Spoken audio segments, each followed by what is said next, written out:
कि कनेडा ने रूल भी चेंज किए है ਜਿਹੜੇ ਬੈਂਡ ਸਕੋਰ ਨੇ ਉਹਨਾਂ 'ਚ ਕਾਫੀ ਘੱਟ ਕੀਤੇ ਕਿ ਜਿਹੜੇ 5.5 ਬੈਂਡ ਨੂੰ SGS ਦੇ ਵਿੱਚ ਅਪਲਾਈ ਕਰਨ ਦੇ ਲਈ ਮੌਕਾ ਦਿੱਤਾ। ਨਾਲ ਦੀ ਨਾਲ PT 60 ਤੋਂ ਘੱਟ ਵਾਲਿਆਂ ਨੂੰ ਵੀ ਮੌਕਾ ਦਿੱਤਾ। ਪਰ ਦੂਜੇ ਪਾਸੇ ਇੱਕ ਵਾਰੀ ਤਾਂ ਜਿਵੇਂ ਜਨਵਰੀ ਇਨਟੇਕ 'ਚ ਬਹੁਤ ਜ਼ਿਆਦਾ ਵੀਜ਼ੇ ਆਪਾਂ ਦੇਖਦੇ ਹਾਂ ਵੀ ਮਿਲੇ ਆ, ਹਰੇਕ ਕੰਸਲਟ ਕਹਿੰਦਾ 100% ਜਿਹੜਾ ਸਕਸੈਸ ਰੇਟ ਰਿਹਾ।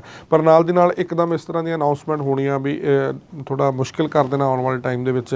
ਤੁਸੀਂ ਕਿਸ ਤਰ੍ਹਾਂ ਨਾਲ ਦੇਖਦੇ ਹੋ ਵੀ ਸਟੂਡੈਂਟ ਦੇ ਹੱਕ ਦੇ ਵਿੱਚ ਉਹਨਾਂ ਨੇ ਹੱਕ ਦੇ ਲਈ ਕੀਤਾ ਹੈਗਾ ਵੀ ਸਟੂਡੈਂਟ ਨੂੰ ਬੈਨੀਫਿਟ ਹੋ ਸਕਦਾ ਆਉਣ ਵਾਲੇ ਟਾਈਮ ਦੇ ਵਿੱਚ ਉੱਥੇ, ਜਾਂ ਕੋਈ ਜਿਹੜੇ ਵੀ ਵੀਜ਼ੇ ਹੀ ਘੱਟ ਲਾਉਣ, ਜਿਵੇਂ ਕੈਪਿੰਗ ਸਿਸਟਮ ਵੀ ਕੀਤਾ ਵੀ सिर्फ ਇੰਨੇ ਹੀ ਵੀਜ਼ੇ ਲਾਉਣੇ ਆ, ਇਸ ਤਰ੍ਹਾਂ ਦਾ ਕਰਨ ਦੀ ਲੋੜ ਕਿਉਂ ਪਈ ਹੈ ਕੈਨੇਡਾ ਨੂੰ? देखिए Palwinder ji, we all need to understand ये जो सर्कुलर में डिटेल्स आई हैं बहुत क्लैरिटी देती हैं और ये बहुत इजी है ये अंडरस्टैंड करना कि इमिग्रेशन ने ये चेंजेस क्यों किए हैं। सीधा सीधा सा लिखा है इस सर्कुलर में कि 2022 में 8 लाख लोगों को वीज़ा मिला है पूरे वर्ल्ड से और 2023 में 9 लाख लोगों को वीज़ाज़ दिए गए हैं। सो ये जितना भी इंटरनेशनल स्टूडेंट कनाडा गया है, कहीं ना कहीं ये सही तरीके से सेटल नहीं हो पाए हैं, एकामोडेट नहीं हो पाए हैं, जॉब्स के लिए स्ट्रगल किया है बच्चों ने। और साथ के साथ जो कॉलेजेस हैं, जो इंस्टीट्यूशंस हैं, जो लोग पब्लिक कॉलेजेस के साथ कोलैबोरेशन में आगे एजुकेशन प्रोवाइड करते हैं स्टूडेंट्स को, प्राइवेट इंस्टीट्यूशंस हैं या जो एकेडमीज़ हैं, उन्होंने कहीं ना कहीं इस कोलैबोरेशन का बहुत ज़्यादा फ़ायदा उठाया है और इंटरनेशनल स्टूडेंट ने उस बिहाफ पे बहुत ज़्यादा स्ट्रगल किया है। प्राइवेट कॉलेजेस की कहीं ना कहीं टारगेट यही रहता है कि फ़ीस स्टूडेंट से गेन की जाए, लेकिन उस लेवल की, उस स्टैंडर्ड की जो एजुकेशन है वो स्टूडेंट को डिलीवर नहीं की गई। बहुत सारे स्टूडेंट्स PR के लिए स्ट्रगल कर रहे हैं, PR स्टूडेंट्स को नहीं मिले। पोस्ट स्टडी वर्क परमिट के लिए भी स्टूडेंट्स ने स्ट्रगल किया है और ओवर रिक्रूटमेंट बहुत सारे इंस्टीट्यूशंस ने की है, एक जो रूल है उसके अगेंस्ट जाके। सो ओवर रिक्रूटमेंट में रिज़ल्ट ये हुआ है कि रश बहुत ज़्यादा हुआ है कुछ डेस्टिनेशंस में और बच्चों का सैचुरेशन इतना ज़्यादा हुआ है कि बच्चों को वहाँ पे एकामोडेट करना और एक ईजी लाइफ निकालना कहीं ना कहीं डिफ़िकल्ट हुआ। और ये चीज़ें 2023 में बहुत ज़्यादा सामने आई हैं और इमिग्रेशन ने इसको एक सही तरीके से जो है वो कंसीडर करते हुए दिसंबर में भी 9 की GIC को डबल कर दिया गया। और GIC डबल करने का रीज़न भी यही था कि स्टूडेंट्स अपने साथ सफिशेंट अमाउंट लेके आएँ कनाडा अपने लिविंग एक्सपेंस के लिए, अपने लिविंग सर्वाइवल के लिए, ताकि अगर आपको जॉब्स नहीं मिलती हैं कुछ टाइम तक तो आपके पास इतना फ़ंड होना चाहिए कि आपको एकामोडेट होने में, अपने लिविंग एक्सपेंसेस कवर अप करने में कहीं आपको जो है वो प्रॉब्लम ना आए। सो इसके साथ साथ स्टूडेंट्स का रश जो है वो बढ़े ना और स्टूडेंट्स को स्ट्रगल ना हो और स्टूडेंट्स सही इंस्टीट्यूशंस में अपने आप को एनरोल करवाएं, अपनी एजुकेशन का रूट लेते हुए गवर्नमेंट कॉलेजेस, पब्लिक कॉलेजेस और इंस्टीट्यूशन से ही अपनी एजुकेशन को रूल्स एंड रेगुलेशंस को केयरफुली फॉलो करते हुए अपनी एजुकेशन आगे शुरू करें। इसी चीज़ को माइंड में रखते हुए जो है वो कैपिंग अनाउंस की गई है। और ये कैपिंग अगर हम देखें तो पिछले सालों के कंपैरेटिवली नंबर बहुत ज़्यादा डिक्रीज़ हुआ है, डिक्लाइन हुआ है और 3,60,000 स्टूडेंट्स पूरे वर्ल्ड से कनाडा इस सीज़न 2024 में लेने वाला है। So all I could understand और मुझे यही कहना है कि कनाडा बहुत ज़्यादा जो है वो अपनी एजुकेशन सिस्टम को लेके सीरियस है।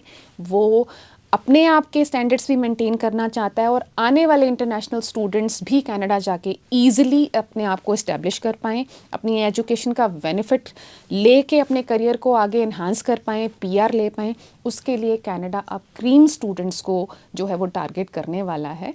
जैसा कि आपने कहा है कि पहले इमिग्रेशन ने 5.5 को भी STS में आगे काउंट किया है, PTE को भी STS में डाला गया है, लेकिन साथ के साथ ये कैपिंग सिस्टम अनाउंस किया गया है और GIC को डबल किया गया है। So this is the root और द फार्मूला कि बच्चों को जो है वो इजी किया जाए। बहुत सारे इंस्टीट्यूशंस ने या बहुत सारी इस तरीके की प्रैक्टिसेस हम लोग देखते हैं कि मार्केट में होती हैं। स्टूडेंट्स को पैकेज सिस्टम के साथ प्राइवेट कॉलेजेस में भेजा जाता है। बहुत सारे प्राइवेट कॉलेजेस के पोस्ट स्टडी वर्क परमिट्स नहीं हैं या स्टूडेंट्स को जस्ट एक ये ड्रीम दिखाया जाता है कि आप वीज़ा लेके कनाडा जाएं, फ़ीस पे कर दें, कंपैरेटिवली कम फ़ीस पे करें आप गवर्नमेंट कॉलेजेस से और आप लैंडिंग ले लें कनाडा में। उसके बाद आपकी एक एंट्री करवा दी जाएगी, उसके बाद UC किस तरीके से सर्वाइव करना है या किस तरीके से PR के लिए अपने आप को क्वालिफाई करना है, तो पूरी रिस्पॉन्सिबिलिटी जो है वो स्टूडेंट पे आ जाती है।